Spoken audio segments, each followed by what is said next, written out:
So now we're going to move on to someone else. Ooh. This is Newt Gingrich. My ex. Asking one of the stupidest questions ever. Let me just ask you a question for a second. Assume for a minute that we had the capacity to actually decide the planet's temperature. That we could do whatever policies you think would work. What's the right temperature? Assume for a minute that I had a brain. Now try to explain to me why I'm a fucking idiot. So he just asked, what's the right temperature? What, for the whole planet? I mean, what is he talking about? It's like, I mean, I'm trying to even think of an analogy of how stupid it is. He's trying to make the argument that we don't know. That's basically, we don't know what the proper temperature is, so how can we say this one is wrong? Maybe it's meant to rise in temperature. Maybe it's for the best. Let me ask you, there's 32 flavors of ice cream at Baskin-Robbins. Well, which one? Right? Which one? No one knows. For the planet. I mean, it's always amazed me because I'm an amateur paleontologist. And I look at, you know, I've been at the University of Chicago, Field Museum in Chicago looking at dinosaurs from the Antarctic. I've also been in Wisconsin looking at the ice sheets, what's left over from the glacial moraine, when you had literally a mile-thick ice coming all the way down. What kind of hubris does it take to say, I know exactly what this planet's temperature ought to be, and I'm going to manage it to that effect? Stop. Okay, like, it's not even a matter of, like, temperature, really.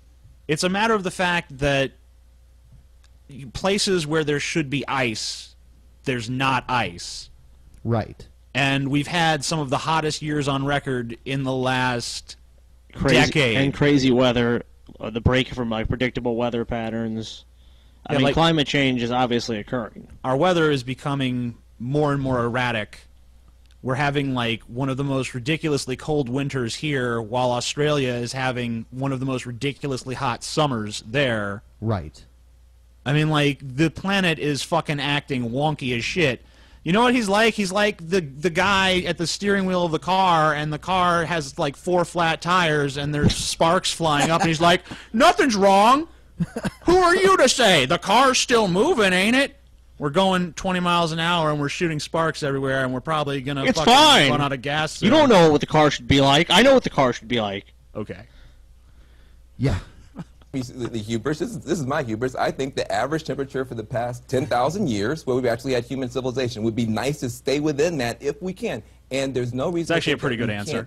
Yeah. This is Van Jones, and he logic, solid arguments. Logic.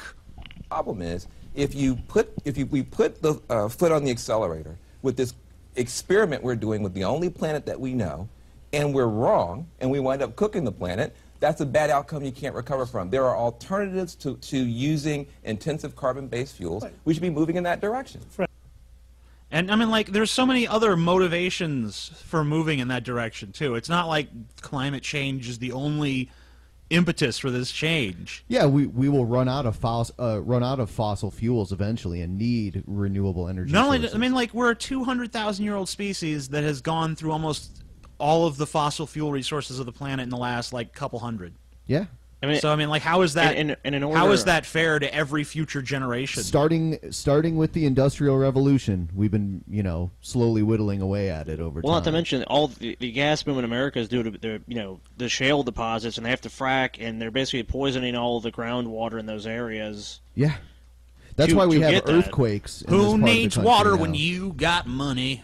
They didn't used to have earthquakes out here, but now they do because of all the fracking. Not even surprised. I can't just wait till the whole country just falls into the fucking ocean. Yeah. Never a senator. Since we're talking about science, yes, the age of the dinosaurs was dramatically warmer than this is right now.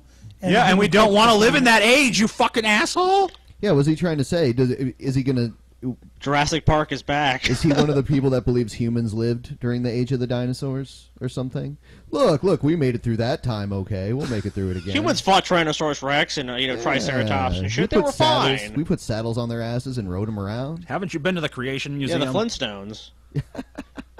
Just like the Flintstones, you know? I always like the remote control from the Flintstones. Yeah, the bird. Yeah. That just flies across and changes the channel manually. That shit was that shit was awesome. I need one of those. What a life! And in fact, life was fine. Life was fine. Life was fine, but not for people. The number of people leaving Minnesota this evening to get to the Caribbean.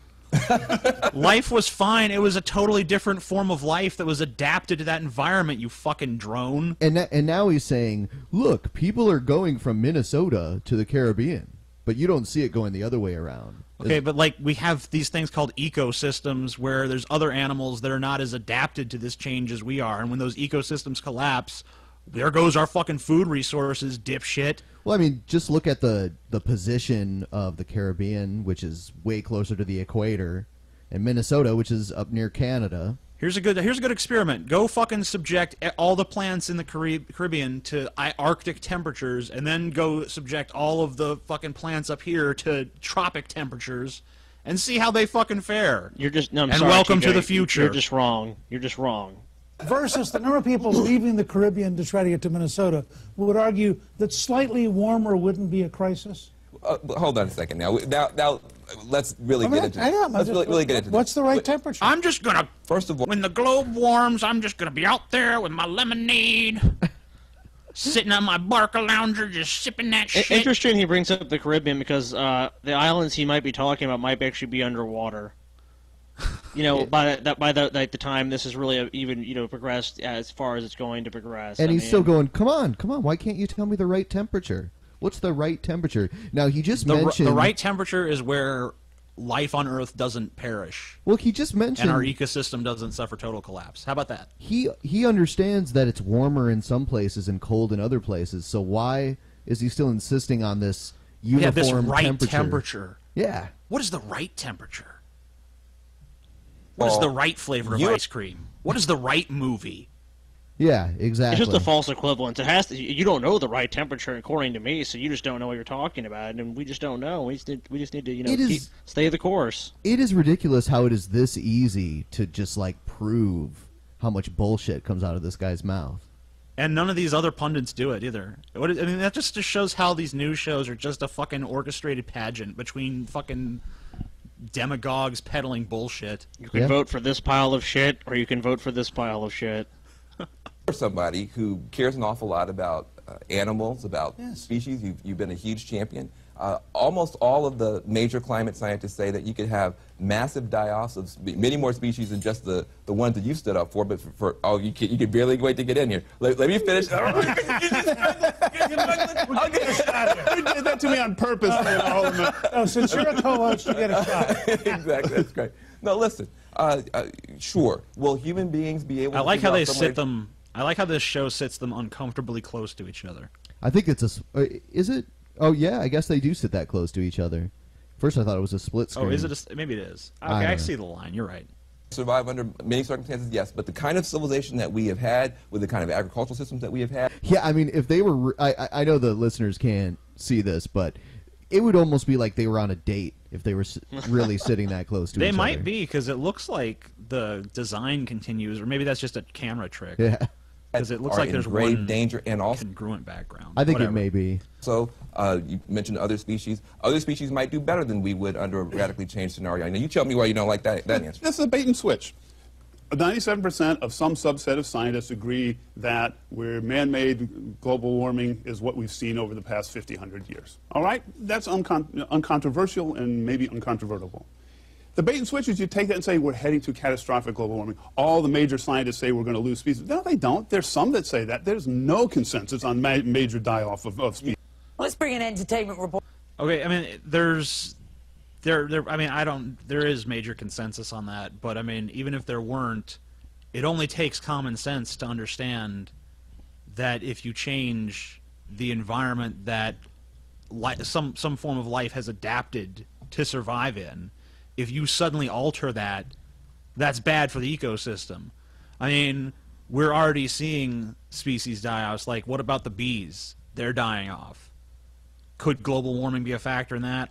They're just little insects. Who gives a shit about that? They're little insects that pollinate. BP and ExxonMobil know best. Pollinate a shitload of our crops. And they're pretty sure that everything's going to be just fine. Just fine.